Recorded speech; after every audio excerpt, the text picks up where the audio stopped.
Eh, y cuando la construyó, yo misma me asombré porque siempre había hecho cosas.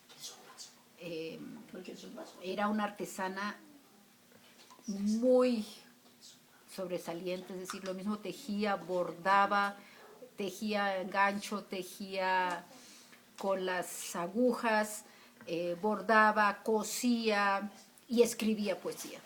Era mamá de 4 hijos, iba a la universidad, estudiaba, era la esposa de un arquitecto que tenía cierto estatus, cierta fama, que fue mi padre Lorenzo Carrasco, y ella quería hacer todo perfecto, ¿no? Entonces, cuando construyó esta casa, yo no me la creía, ¿no? Ella me hablaba de que estaba construyendo la casa y que estaba armando esto y aquello, y etcétera. Entonces dije, esto es como cuando me describía que estaba tejiendo un suéter, exactamente como cuando decía, estoy haciendo un suéter que va a tener esto y esto, y los detalles del suéter, yo en mi mente infantil pues apenas podía imaginar qué era lo que me estaba diciendo. Generalmente pensaba que no entiendo a mi mamá, no sé exactamente lo que quiere hacer, pero finalmente salía una pequeña obra de arte, ¿no? Y así fue con la casa, ¿no? Fue como me fui descubriendo que me describía algo como si estuviera bordando o tejiendo. Y lo mismo hizo con la poesía.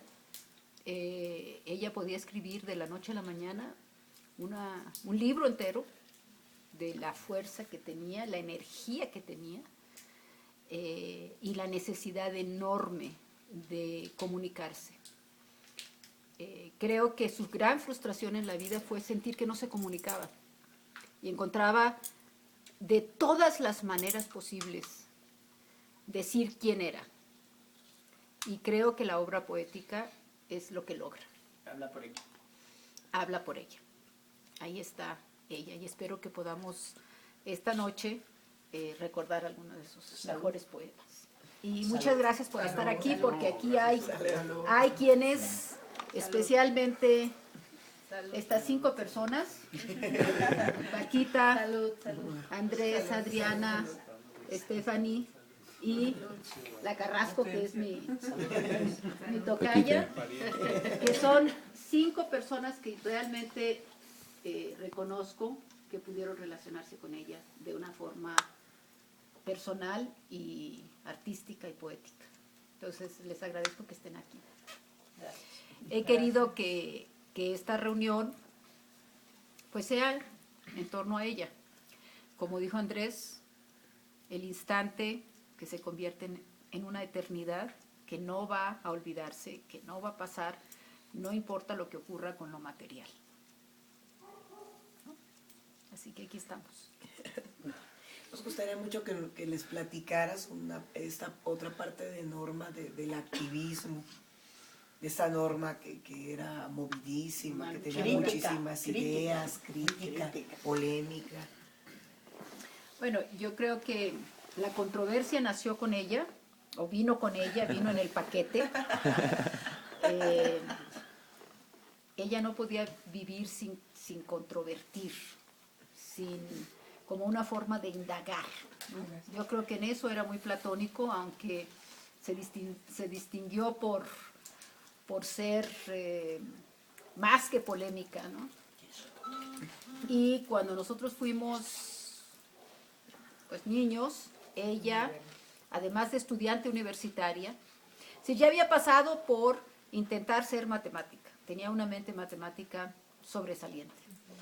Intentó ser bióloga, en parte por la influencia de su hermano mayor, que era químico y vino aquí a los 15 años a estudiar la vocacional y entró al Politécnico. Así que había estudiado matemáticas, había estudiado biología y estaba estudiando matemáticas cuando se enamoró. Y los maestros de matemáticas la repudiaron diciendo que ella era una científica innata, que era una mujer que no podía casarse porque los científicos no se casaban, y hubo gran protesta en algunos de sus profesores, varios de ellos refugiados españoles, pero ella estaba muy enamorada y se quiso casar. Y se casó. Se casó y tuvo 4 hijos, así que al cabo de unos pocos años, después de casarse, más o menos 10 años después de que se casó, decidió emprender el camino de los estudios de letras, filosofía y letras españolas, hispánicas, porque ya tenía una intuición de que quería escribir. Empezaba a escribir poesía. ¿Ella tenía cuántos años más o menos? Ella tenía 34 años cuando ingresó a la universidad. Y entonces hizo estudios equivalentes, aunque no formales, pero equivalentes al doctorado en letras hispánicas. Y sus hijos menores, pues íbamos y la acompañábamos a clases, así que empezamos a ir a la universidad más o menos temprano, ¿no? A los 6 años yo ya estaba en la universidad. Y la esperábamos para que saliera de las clases y corríamos por los parques de la universidad. Y en ese entonces había una gran efervescencia política en el país. Esto es 1958, 59, 60, 62, 65, culminando con el 68, y en el cual ella, como estudiante y madre de familia, se destacó. Era una activista muy notable, y creo que uno de los episodios que marcaron cómo se le veía fue que en la visita del presidente norteamericano John F. Kennedy en 1962, hicieron una redada de jóvenes y líderes que podrían causar problemas por la visita. Hay que recordar que esa visita se daba en el contexto de que había habido la invasión a la Bahía de Cochinos a Cuba, y la Revolución Cubana era pues un punto de referencia de la liberación de los países en América Latina. Ya había habido huelgas y prisioneros políticos en México que estaban en Lecumberri, es decir, los ferrocarrileros, en 1960 los maestros. Entonces había gran movilización, y Norma estaba identificada como una activista notable. Entonces detuvieron a 17 personajes, uno de los cuales era Norma.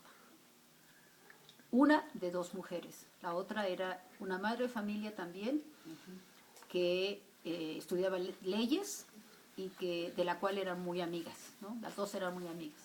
Los demás eran muchachos activistas más o menos aguerridos, y se pasaron, pues fueron secuestrados por la policía política. Los dejaron desaparecidos por 10 días más o menos, un poco antes de que llegara la visita del presidente norteamericano, un poco después. Pero esto marca cómo la veían, ¿no? Es decir, entre 17 solamente, pues no eran miles, no, habían ido por ellos a sus casas, los habían secuestrado, los habían guardado por un tiempo y luego los liberaron. ¿Y Norma supo dónde la guardaron? Sí, después se supo. No, y mi padre averiguó pronto dónde estaban, sabía más o menos dónde había quedado, pero desde luego para nosotros, pues mi mamá había desaparecido por una semana y no sabíamos, ¿no? Es decir, más o menos había... así que conocimos la represión, pero ella nunca se arredró, ¿no? Nunca se arredró. Esos eran gajes de ser, de poder expresar lo que pensaba, de poder pelear por causas, ¿no? que eran causas legítimas para ella, que formaban parte de construir un país con libertades, construir un país con justicia social, sobre todo. No, ella no era una demócrata en el sentido que lo es hoy, ¿no? La democracia de hoy en día, que nos ha traído muchas penurias, era una justiciera, ¿no? y no se dejaba atrapar por los grupos políticos, no militaba como parte de de dogmas, ¿no? Al contrario, tenía un cierto repudio a adoptar dogmas rígidos. Creía que las personas tenían que gozar de la posibilidad de desarrollarse y en un contexto de libertad, ¿no? De manera que sí nos marcó muchísimo. Nosotros fuimos activistas políticos durante mucho tiempo y educados, ¿no? en esa perspectiva. Al final, en esta época final de su vida, yo la califico como dedicada totalmente a la poesía. Dedicada, hay una cita que desafortunadamente deformaron en uno de sus últimos libros, citándome a mí porque yo decía que no le gustaba nada de lo intrascendente, ¿no? Las cosas y la falta de armonía la molestaba mucho. Siempre estaba buscando que las cosas tuvieran un orden, su orden natural. En el fondo, un orden superior. Y lo mismo buscaba armonía en el jardín que arreglaba, que en la ropa que cosía, que en el suéter que tejía, que en las cortinas que colocaba y en la poesía.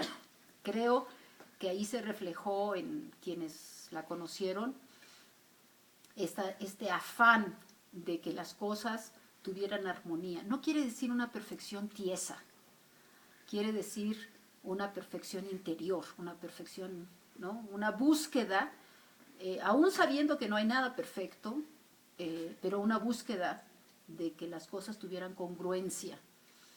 Y sí reconozco que sus últimos tiempos estaba completamente abocada a eso, ¿no? Convencida de que ella había recibido el don de poder escribir poesía, que había dedicado su vida a formarse, a tener una vida, una sabiduría no académica, porque no le movían los títulos o los reconocimientos formales, le movía el conocimiento y la búsqueda, ¿no? de ciertos valores y ciertos conocimientos trascendentes. Y era su personalidad, ni siquiera es algo que le venía de haberlo aprendido.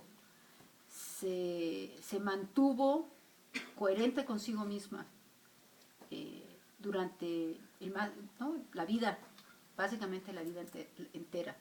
No fue fácil ser madre de familia, no fue fácil ser esposa, así que eso le costó, ¿no?